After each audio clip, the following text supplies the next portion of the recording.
Hi guys, so I made this video kasi I have a feeling na kailangan din ng answer kung bakit hindi ako nagpo-post sa YT ko. Matagal na. Ang last kong post is last year pa or the start of the year, hindi ko na matandaan. Pero ito nga yung reason why kung bakit hindi pa ako nagpo-post ng kahit anong vlog sa YT ko. And yung reason guys dun is yung CapCut ko po kasi is naka-pro na. Lahat po ng ginagamit kong effects, text,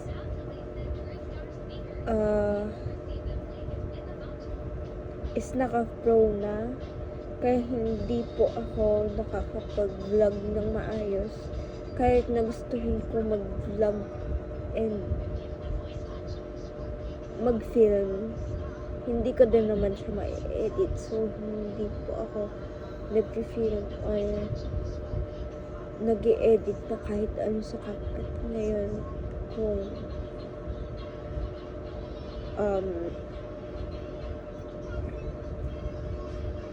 hindi po ako nag-edit or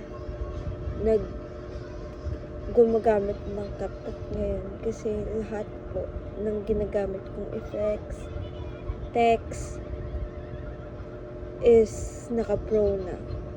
Ultimo yung background, hindi, yung noise, reduce noise, naka-pro na din po yun. Remove background, naka-pro po yun. Yung mga effects po na ginagamit ko before sa vlogs ko, yung circle, lahat po yan naka-pro na. Kaya hindi din po ako nakakapag-vlog ng maayos. Kung kahit na gustuhin ko po na mag-film, hindi ko po siya ma-edit. Ma-upload ko po siya na raw, which is ayaw ko naman po yun. So, yung pro po kasi ng CapCut is hindi pa ako naka-pro na membership or pro subscriber.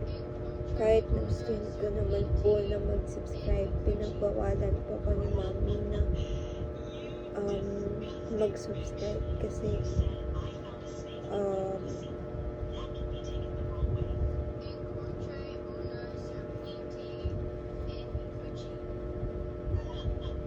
tinake down niya din po yung Gcash ko.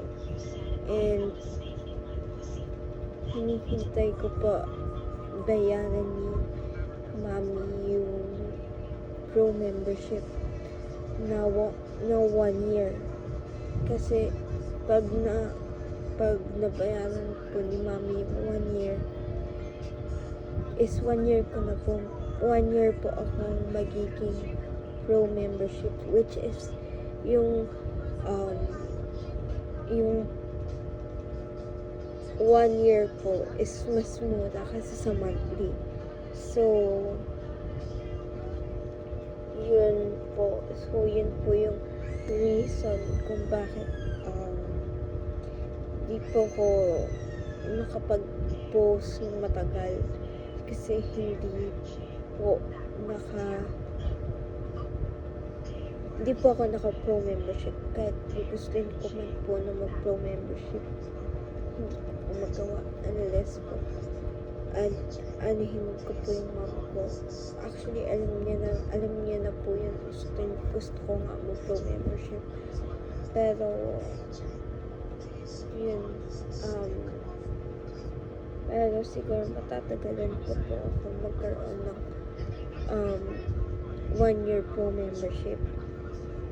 Kasi wala pa pong ganun kasapat na pera si mommy para bayaran yun. Yes, mura siya guys. Pro membership na 1 year kasi sa monthly. Pero kasi wala pang ganun kalaking pera si mommy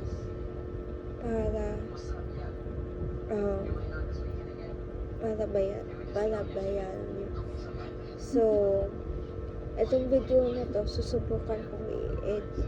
Kasi yung ginagamit ko pang film ngayon is yung iPhone ko. And,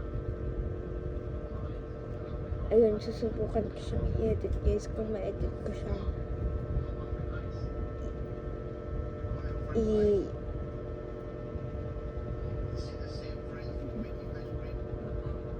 i-upload ko siya na may edit.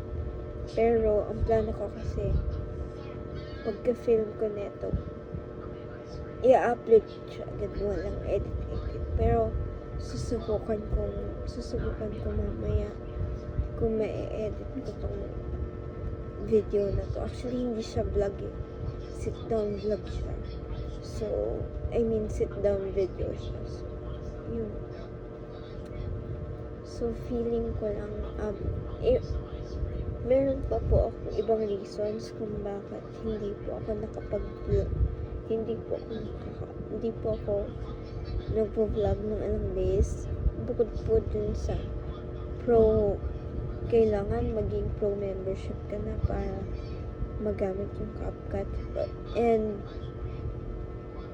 wala pa po kasi akong mahanap na remedy or pansamantalang kapalit ni CapCut na app na pwede kong i-download sa phone ko para dun ko ma-edit yung vlog ko, para tuloy-tuloy pa rin yung pag-vlog ko. As of now, wala po akong nahahanap or wala po akong mahanap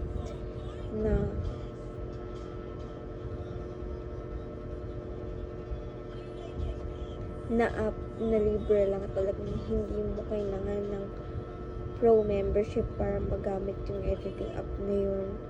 Pero kung may maisip kayong editing app na ginagamit nyo or recommend po ng friend nyo, please lang i-recommend nyo din sa akin kasi gusto ko na talagang balik dito sa YT na nagbo-vlog na may edit. And pero hindi ko ngayon magawa kasi yung software po na ginagamit ko is kailangan na po ng pro membership. Hindi na po siya tulad ng before na lahat po ng effects and text na ginagamit ko is walang membership, walang kailangan pro membership, libre lang siya. So ayun, naghahanap pa din po ako ng app na pwede kong gamitin pansamantalang kapalit ni CapCut habang wala pa po akong pro membership, as in yung 1 year membership po sa CapCut. Wala pa po akong mahanap. Kaya kung may mara-recommend kayo or ginagamit niyo or na-recommend po sa inyo ng friend niyo, i-recommend nyo din sa akin kasi gusto ko na talagang balik ng vlogging ng may edit, pero hindi ko lang po talaga magawa kasi yun nga, paulit-ulit ako, pero yun nga yung totoo guys, na wala pa po ako mahanap. And yung isang reason ko din po is busy din po ako sa school kasi ngayon senior high na po ako, madaming pinapagawa. Well, hindi naman po ako lecture based, hindi naman po ako nakapasok sa lecture based na school.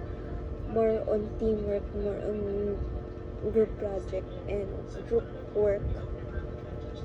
And yun din po yung isang reason kung bakit hindi po ako nakakapag vlog or video.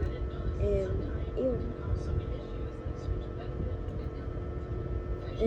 yun nga, may ma-recommend kayong temporarily nakapalit ni CapCut. And yun, sana i-recommend nyo siya sa akin agad. Sana i-comment nyo siya agad sa ibaba.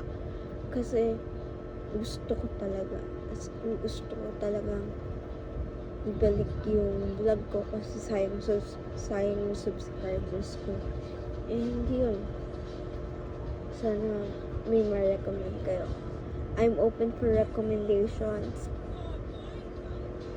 Ready po kung i-try lahat ng i-recommend niyo. Kaya sa mga magre-recommend dyan, i-comment niyo lang down sa baba kung anong recommendation niyo, kung anong app yung i-recommend niyo, and kung ano yung features na meron doon para sa mga vloggers katulad ko.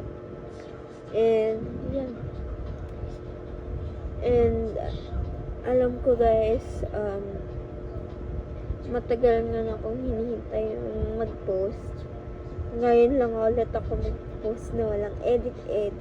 Ipopost ko agad ito kapag after ko to i-film. Pero yun nga guys, soon, sana soon, kung may ma-recommend kayo dyan na kapalit ni CapCut na for the meantime, habang wala pa akong full membership kay CapCut, now for 1 year, sana may ma-recommend agad kayo. Kasi kailangan ko talaga siya. Kasi sayang yung subscribers ko eh. So, yan guys.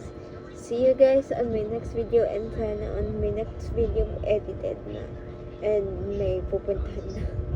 So, yan guys.